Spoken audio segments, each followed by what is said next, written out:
আল্লাহ ছাড়া কেউ আপন না।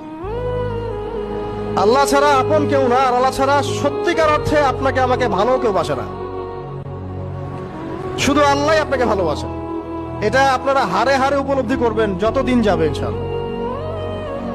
তাই শুধু সেই আল্লাহর জন্যই নিজেকে খালেস করে দেন, আর যার যার হক তাকে তাকে দিয়ে দেন।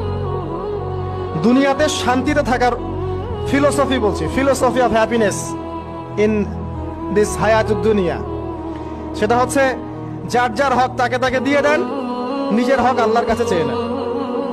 আর দুনিয়াকে আপন মনে করবেন না, আল্লাহ ছাড়া কাউকে আপন মনে করবেন না, আপনি সুখে থাকবেন। আল্লাহ ছাড়া কেউ আপন না।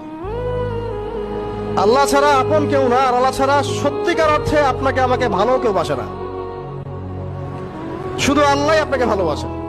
এটা আপনারা হারে হারে উপলব্ধি করবেন যত দিন যাবে ইনশাআল্লাহ।